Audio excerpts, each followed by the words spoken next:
Welcome to the Get Published podcast, sponsored by Brodie Consulting Group. To get more information about our publishing and coaching services, go to getpublishedpodcast.com. Hello, I am Paul Brodie, and thank you for joining us for another episode of the Get Published podcast, where we help authors get published with a proven system that works. Today, we're being joined by Susan Peppercorn, author of Ditch Your Inner Critic at Work. Susan, welcome to the show. Thank you so much, Paul. It's really great to be here with you. Are you ready to get started? I am ready. Question number 1. What is the one piece of advice that you would give to a first-time author who is currently writing their book? So the biggest piece of advice that I have to a first-time author is to find a writing partner or an accountability buddy to help you stay on track. I think this is so important because a lot of first-time authors have written before. Maybe they've written shorter pieces like blogs. But writing a book is really a very different experience because of its length. And what worked for me is I worked with an editor, and we developed an outline at the beginning, and so she would edit each chapter as it was completed, and that really kept me on track because we worked out a schedule. She was usually ahead of schedule, which really motivated me. And so when I finished a chapter, I would send it to her. She'd get it back to me, and then I was off on the next chapter. And frankly, if I didn't have her working alongside of me, I'm not sure the book would have gotten written. When you mentioned a very innovative strategy, it's essentially like they're editing in real time versus just getting your draft done and sending everything over to the editor. Yes. It was really helpful to work this way. So one of the things that was really useful was to come up with a detailed outline at the beginning. So she and I knew what the goals were. We knew how many chapters. We knew approximately how many pages. And so we knew what the content was going to be in each of those chapters. But what was really helpful to me was having her edit each chapter as I went along, because she then understood my style and she wasn't overwhelmed at the end by having, an entire book to edit. Instead she was just, editing, maybe, 15 pages or 20 pages at a time. So it was much more manageable for both of us. I would also say that my book is based on a lot of research, which not all authors do. It's a nonfiction book, and it had a lot of citations. So if all of that had been left to the end, it would have been just really unmanageable. So, having all of the editing done and then focusing on the citations made it much more doable, from my perspective. So you were essentially doing the citations in real time as well? Yes, absolutely. Mm-hmm. Yeah, that's... And actually, I didn't do that. I didn't do them very well. I really didn't know that there were tools that will help you do the citations. And so I really struggled with the citations and had to go back and redo a bunch of them. And, there were really some terrific automated tools that will help you with them, which unfortunately I wasn't aware of. And so I would do it very differently the next time. And we had a recent guest on the show who was doing an academic book, and she was talking about doing the citations in real time because it's so much easier that way. Because if you don't, you could spend days, weeks, even months getting all the citations together once your draft is complete. Oh, without a doubt, because If you're writing and you have to then go back into the chapters themselves and go back and look at, what the sources are that you cited, you really would be spending days or weeks. So you're better off taking the time to do it in the chapter while you're writing, or at least when you finish the chapter. So if you want to just keep writing and not disrupt your flow in the chapter itself, that's fine. But don't leave it till the end. At least do it at the end of each chapter as you go along. I think that's really important. Yeah, that is definitely great advice. What do you feel is the hardest part about getting published? Well, I self-published my book on Amazon, so I really can't speak very much to the topic of getting a publisher. I do know people that have gotten, that have published, and have had, publishing houses publish their books. The person who edited my book happens to be a book agent, and she advised me from the get-go to not even try. It's so difficult to get a publishing house to pick up a book these days unless you have a huge social media following. Mm-hmm. And I would say I have a decent social media following, but nothing the size of what a publishing house would expect me to have in order to be interested in my writing.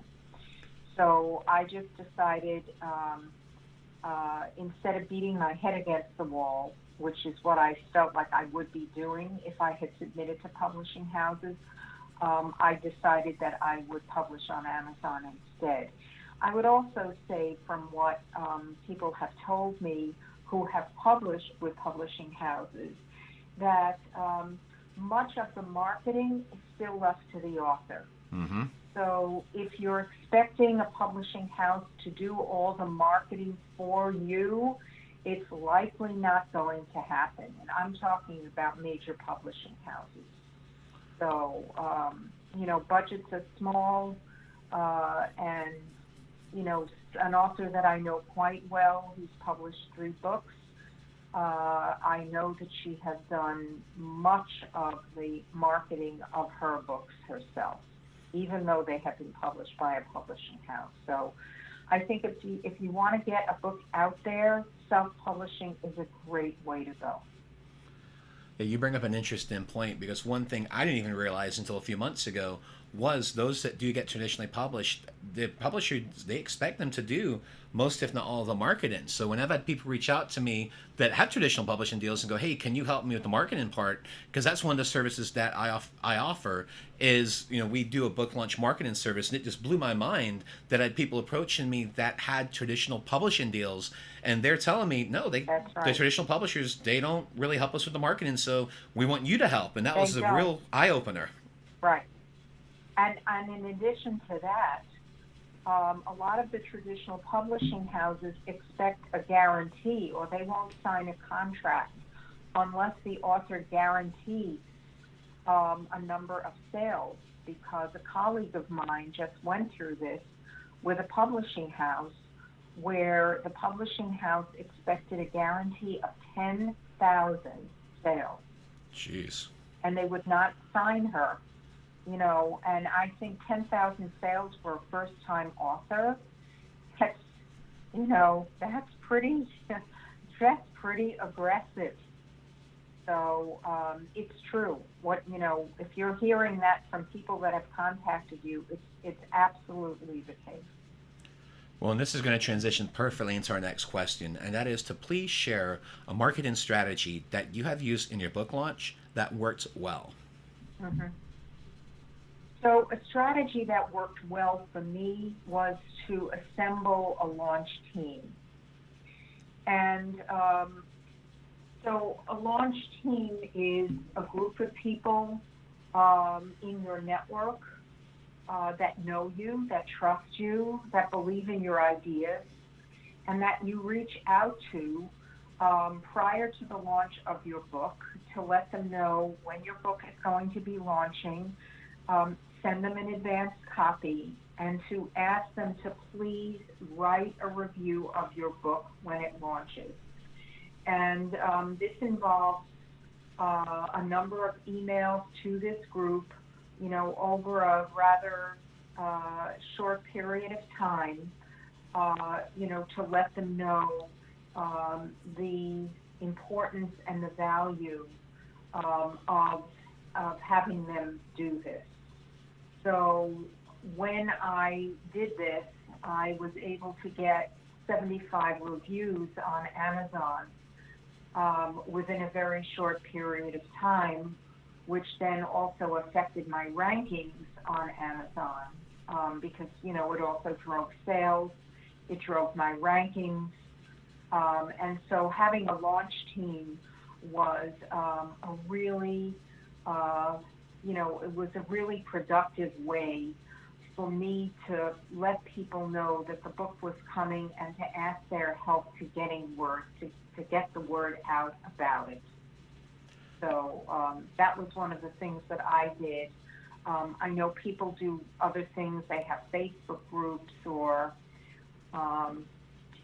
but this was the strategy that worked for me. I know other people who have done similar things. I've been on other people's book launch teams as well, where people have reached out to me and, have asked me to do the same thing. And, I'm happy to do it because it's really hard. I forget what the statistic is, and you probably know, Paul, how many books get published every day. It's some crazy number, and it's really hard for books to get visibility. And so that happened to be one thing that, I felt was not too onerous to ask someone. I actually sent examples of what they could write, what a sample review looked like, so people would know that, it could be, 2 or 3 sentences. I sent them instructions on, where to go on Amazon to post their review.